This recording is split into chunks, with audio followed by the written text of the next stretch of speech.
पहला सवाल, अगर मेरी वाइफ हाथ से ही डिस्चार्ज कर दे तो क्या वो भी मैस्टरबेशन ही कहलाएगा? हाथ चाहे ठाकुर का हो या रामलाल का, हस्त मैथुन ही कहलाएगा। दूसरा सवाल, अगर किसी पुरुष का एक ही टेस्टिकल है तो क्या उसकी सेक्सुअल लाइफ नॉर्मल रहती है? अगर किसी पुरुष का किसी कारणवश एक ही टेस्टिकल है, उसका एक टेस्टिकल किसी वजह से रिमूव हो गया है, कोई सर्जिकल ऑपरेशन से या व्हाटएवर, उसकी सेक्सुअल लाइफ नॉर्मली रहती है, कोई उसमें खासा परिवर्तन नहीं आता। वो अपनी सेक्सुअल लाइफ पहले की तरह ही एंजॉय कर सकता है, उसमें कोई दिक्कत कोई परेशानी नहीं आती। उसका इरेक्शन भी प्रॉपर रहता है, फर्टिलिटी भी नॉर्मल रहती है, तो कोई दिक्कत वाली बात नहीं है।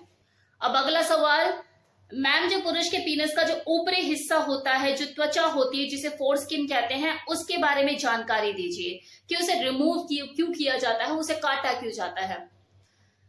देखिए, अगर मैं इसी तरह से हर एक रिपीटेड क्वेश्चन के आंसर देने लगी ना, तो बहुत से लोग हैं जो कि मुझे न जाने कब से फॉलो कर रहे हैं और वो मुझे ये बोलने से बाज नहीं आएंगे कि मैम आप क्या अपनी तरफ से ही अपने क्वेश्चंस रिपीट करते रहते हो और उसके आंसर देते रहते हो, क्योंकि इस सवाल का जवाब मैं ऑलरेडी सवाल जवाब वीडियो में दे चुकी हूँ।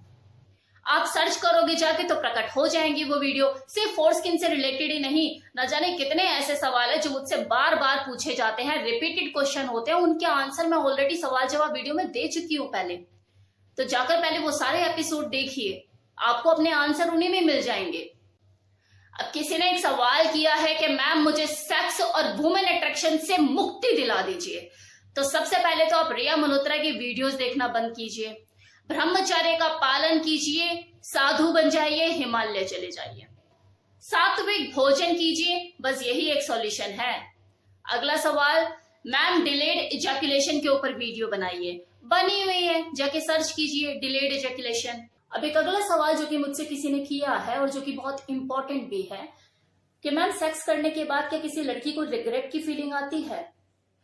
तो देखिए, रिग्रेट की फीलिंग किसी न किसी कारणवश आती है। अगर किसी लड़की को आती है, उसे लगता है कि हाँ कोई गिल्ट फील होता है उसे, तो इसके पीछे कोई ना कोई वजह होती है। बिना किसी कारण के रिग्रेट की फीलिंग आ ही नहीं सकती, और वजह कुछ भी हो सकती है। जैसे नंबर 1, कुछ लड़कियां शारीरिक रूप से तो विकसित हो जाती है, लेकिन मानसिक रूप से उनका उतना विकास नहीं हो पाता, तो शारीरिक नीड के आगे मजबूर होकर वो सेक्स कर तो लेती हैं, लेकिन बाद में अपराध बोध में चली जाती हैं कि यार मैंने गलत कर दिया, गिल्ट में जीती है, उन्हें रिग्रेट की फीलिंग होती है कि नहीं ये मेरे से गलत हो गया और मुझे ये नहीं करना चाहिए। दूसरा, कई बार क्या होता है कि लड़की ब्लैकमेलिंग का शिकार हो जाती है, उसे ना चाहते हुए भी वो चीज करनी पड़ रही होती है, संबंध बनाने हो रहे होते हैं जिसके लिए वो राजी नहीं है, तो करना पड़ता है उसे। तो करने के बाद उसके मन से तो वो नहीं करना चाहती, तो वो रिग्रेट में चली जाती है, उसको फील होता है कि यार मैं क्या कर रही हूँ और क्यों कर रही हूँ, राइट। तीसरा कारण, कुछ लड़कियां इंसेस्ट रिलेशनशिप में पड़ जाती हैं अपने कजन ब्रदर के साथ या कुछ भी ऐसा अपने फैमिली रिलेशनशिप में, जिन्हें करने के बाद वो पछताती हैं। तो इस तरह के सिचुएशन में भी देखो उन्हें पछतावा होता है कि मैं क्यों कर रही हूँ और किसके साथ कर रही हूँ। सेम इसी तरह से 4th पॉइंट, कई बार अपने बिगड़ते हुए लाइफस्टाइल की वजह से लाइक नशे में धुत है, पता नहीं चला और किसी भी मुस्टंडे के साथ रात स्टे कर ली, और जब नींद खुली मॉर्निंग में तो खुद को जिस तरह के हालात में वो पाती है, पछतावा होता है उसे। खुद को शॉवर के नीचे खड़ी रहकर रगड़ती रहेगी, तौलिए से साफ करती रहेगी, टिश्यू से साफ करेगी, पछताती तो वह उस वक्त क्या करती है, क्योंकि वो अपने आप पर कंट्रोल नहीं कर पाई और किसी के साथ भी रात बिता ली, मतलब उस इंसान के साथ जिसे वो जानती तक नहीं, अजीब सा है शक्ल सूरत में, बस बहक गई, ये रिग्रेट की फीलिंग होती है। तो देखो ऐसी सूरतों में मैं यही कहना चाहूंगी लड़कियों के साथ जिन्हें रिग्रेट होता है कि नंबर 1, ये जो मैंने पहला वाला बताया कि कुछ लड़कियां होती है जो अपराध बोध में चली जाती हैं कि आप शारीरिक रूप से तो डेवलप हो गई हैं, मानसिक रूप से कब मैच्योर होगी, कब आपका विकास होगा। Sex is just a need, कुछ भी नहीं है। जैसे आपको पहनने के लिए कपड़ा चाहिए, खाने के लिए भोजन चाहिए, सेक्स भी आपकी एक रिक्वायरमेंट है, आपकी जिस्मानी जरूरत है, नथिंग एल्स। तो अपने दिमाग को विकसित करने की आपको जरूरत है। कोई अपराध नहीं किया, जाकर किसी का मर्डर नहीं किया, किसी का रेप नहीं किया, अपनी जिस्म की जरूरत पूरी करी है, तो ये एटीट्यूड रखिए। अब दूसरा पॉइंट मेरा क्या था कि अगर कोई आपको ब्लैकमेल करता है तो देखो वो ब्लैकमेल इसीलिए कर रहा है क्योंकि आप ब्लैकमेल हो रही हैं। अब वो ब्लैकमेल किस लिए कर रहा है, क्या बोल रहा है आपको, क्या आपके दोस्तों को, आपके घर वालों को जाकर बता दूंगा? तो उसके बोलने से पहले खुद जाके बता दो, पट्टे बिछा दो उसके। क्या डर रहा है? क्या घर वाले सपोर्ट नहीं करेंगे, समझेंगे नहीं? वो किसी की भी नहीं समझते। मैक्सिमम लोगों के साथ यही कहानी है, नहीं समझते।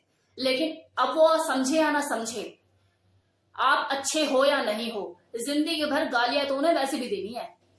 तो बेटर है उन्हें जाकर पहले ही सब कुछ बता दो कि भाई ऐसे ऐसे हो गया और ये चीज है, और अगला ब्लैकमेल कर रहा है मुझे, बताओ करना क्या है। ऐसे करके उनसे बात करो, अभी कुछ टाइम के लिए गालियां खा लो अपने घर वालों की, लेकिन जाकर उसका बिस्तर गर्म मत करो, उसको हावी मत होने दो। ये स्टेप लीजिए। अब तीसरा पॉइंट, क्या शराब ने दिक्कत कर दी वरना मामला सारा सेट था, इसकी क्या मजाल?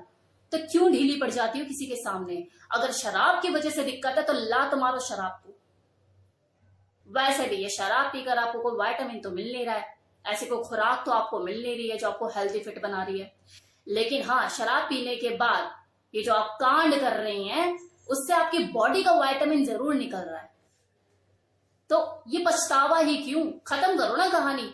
इस बिगड़े हुए लाइफस्टाइल को जो आपने अडेप्ट किया हुआ है, काटा मारो, उसे क्रॉस करो। कोई वजह नहीं होनी चाहिए आपके पास कि इस वजह से ऐसे हो गया, इस वजह से मैं मजबूर हो गई। ये चीजें खत्म करो, क्लीन, साफ करो गंदगी। अब वो लड़कियां जो कि इंसेस्ट रिलेशनशिप में पड़ जाती हैं और फिर बाद में पछताती रहती है, रोती रहती है, भाई ऐसा काम ही क्यों करते हो? उनके साथ ये चीजें क्यों कर रही हो जिन्हें जिंदगी भर आपको आमना सामना करना है? दुनिया में लड़कों की कमी है क्या?